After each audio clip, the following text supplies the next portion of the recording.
Hello guys, চলে আসলাম ইতিহাসের শহর বাগেরহাট। এখানে রয়েছে খান জাহান আলীর সেই বিখ্যাত ৬০ গম্বুজ মসজিদ। আমরা এক্সপ্লোর করতে এসেছি সেই ৬০ গম্বুজ মসজিদ। আপনাদের ঘুরানো দেখানো হবে যেখানে কি কি আছে এবং কিভাবে আসতে হয়। সবকিছু দেখাবো এই ভিডিওতে। চলুন ভিডিওটা শুরু করা যাক। খুলনা জেলার পরে রয়েছে বাগেরহাট। বাগেরহাট হচ্ছে ইতিহাস ও সংস্কৃতির একটি অনন্ত নিদর্শন। এখানে রয়েছে ৬০ গম্বুজ মসজিদ। এই জেলায় রয়েছে অনেক পানের বরজ। দক্ষিণাঞ্চলে পান উৎপাদন একটু বেশি হয়ে থাকে।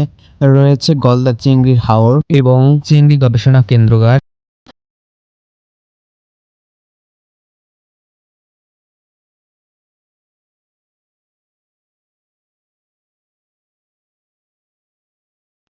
মসজিদে ঢোকার প্রথমেই ৩০ টাকা জনপ্রতি টিকিট কাটতে হয়। দূর দূরান্ত থেকে অনেক দর্শনার্থী আসে এখানে পরিদর্শন করার জন্য। এখানে অনেক প্রাচীন যুগের ঐতিহ্য এবং ইতিহাস রয়েছে। এই মসজিদে অনেক দূর দূরান্ত থেকে মুসল্লিরা আসে নামাজ আদায় করার জন্য।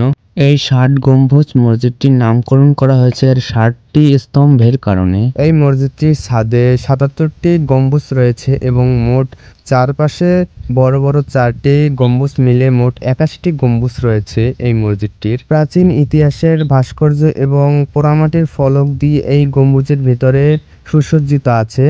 এটি দেখতে অনেক সুন্দর এবং প্রাচীন যুগের ভাস্কর্যগুলো আমাদের মাঝে আজও যুগ যুগ ধরে টিকে রয়েছে। এই প্রাচীন ভাস্কর্যগুলো মনে করে দেয় আমাদের প্রাচীন ঐতিহ্যের কথা। আপনারাও পরিদর্শন করে আসুন বাগেরহাটের সেই ৬০ গম্বুজ মসজিদ। আজকের ভিডিওটা এই পর্যন্তই। সবাই ভালো থাকবেন, সুস্থ থাকবেন। লাইক, সাবস্ক্রাইব এবং শেয়ার করে আমাদের পাশে থাকবেন যাতে এরকম ভিডিও আমরা আরও দিতে পারি।